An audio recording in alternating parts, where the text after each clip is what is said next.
ako, at ang social media. Ano nga ba ang social media? Facebook, Twitter, Yahoo, Tumblr, at Google. Ilan lamang ang mga nabanggit sa napakaraming social media site na kumakalat ngayon sa internet. Ang internet ay isang channel kung saan madali ang nakakasagap ng impormasyon at madali din na ibibigay ito.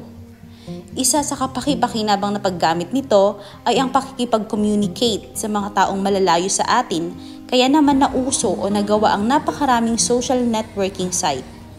Hindi ka panipaniwala ang bilis ng impluwensya ng social media sa buhay ng mga Pilipino o sa mga mag-aaral. Pinagtitibay lang nito ang isang aspeto ng kultura natin, ang pagpapahalaga sa pakikipag-ugnayan. Ako nga pala si Kyla, at eto ang aking kwento. Isa akong simpleng college student, pero ang naging kahinaan ko ay ang paggamit ng social media sa araw-araw kong buhay. Ako yung tipo ng taong hindi nakakalabas ng bahay hanggat hindi ko dala ang aking cellphone. Masarap sa feeling kung marami kang engagements, marami kang follower, at marami ka ring kaibigan sa social media. Marami kang makikita sa social media. May mga nakakatawa, at meron ding mga nakaka-inspire. Dumadating na din sa punto na madalas na akong punahin ng mga kaibigan ko. Ang sabi nga nila, lutang daw ako. Minsan, nararamdaman ko rin na naiinis na sila sa akin dahil hindi ako makapag-focus kahit kasama ko sila.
May mga time din na sa sobrang pagkalulong ko sa paggamit ng social media, hindi ko namamalayan, minsan na rin akong muntik madisgrasya.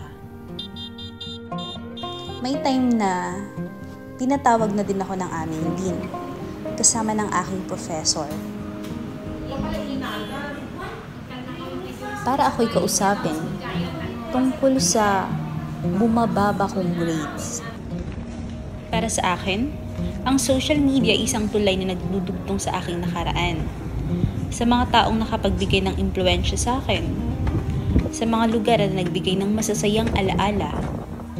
Mga karanasang nagturo ng bagong kaalaman. Ang social media din para sa akin ay tulay na nagdudugtong sa akin sa kasalukuyan.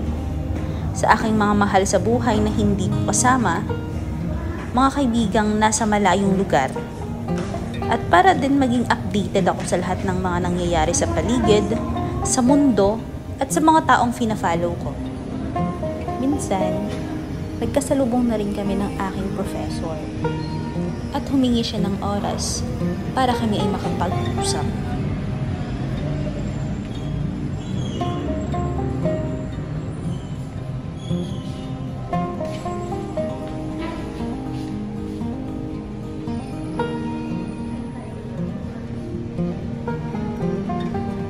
Doon ko lang napagtanto ang lahat ng mga sinabi nila. Oo nga pala, hindi na pala ako ang dating Kyla. Ibang-iba ako sa dati. Mula noong nahumaling ako sa kakagamit ng social media. Ako'y naliwanagan at marami ring natutunan. Sinubukan kong ayusin ang aking mga grades, umattend sa mga school classes ko, at makipag-participate na rin sa bawat activity. Inuunti-unti kong ayusin ang aking sarili. Linagyan ko na rin ng limitasyon ng aking sarili sa paggamit ng cellphone. At nakipag-banding na rin ako kasama ng aking mga kaibigan. Ako nga pala ulit si Kyla, na dating nalulong sa paggamit ng social media, pero ngayon, Dean's Lister na. Maraming salamat. Maraming mabubuting epekto at pakinabang ang internet at social networking sites sa edukasyon ng mga kabataan ngayon. Nakadepende na rin ito sa mga gumagamit. Pero laging tandaan na dapat gamitin pa rin natin ito ng tama. Huwag nating abusuhin ng teknolohiya. Maaaring makapagdulot ito ng masasamang epekto sa atin kapag ito ay nagamit sa hindi tama o mabuting pamamaraan. Pinalawak, pinadali, pinatipid ng social media ang paraan ng komunikasyon at pagbabahagi natin ng impormasyon. Isang mabuting bagay ito para sa ating mga gumagamit. Pero kagaya nga ng kasabihan, ang lahat ng sobra ay masama. Ang social media ay may kaakibat na responsable at maingat na paggamit upang hindi mapinsala at huwag makapinsala. Sa panahon ngayon, kailangan nating maging praktikal upang maiwasan ang mga maling gawain ng mundo, lalo na sa henerasyon ngayon. Kailangan nating matutunan ang responsableng paggamit ng social media account upang maging daan tayo sa paglago ng tamang gawain at maipakita natin ang tamang paraan at mabuting modelo ng mundo.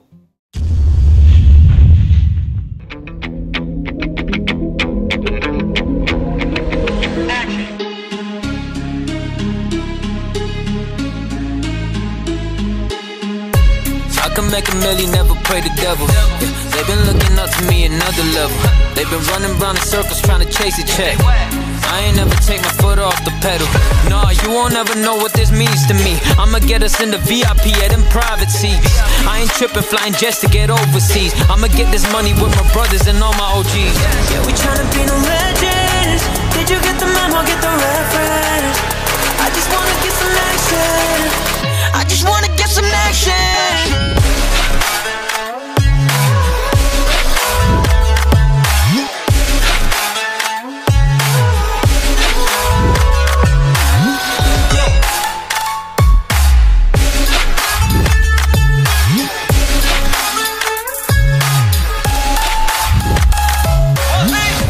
We gon' be in magazines, I ain't gotta lie, count my blessings every evening. Yeah, I got bros in the trenches serving all the fiends. I'ma go commercial, 12 mandrazo, new industry. I'ma go crazy with it, get the bag in the mouth.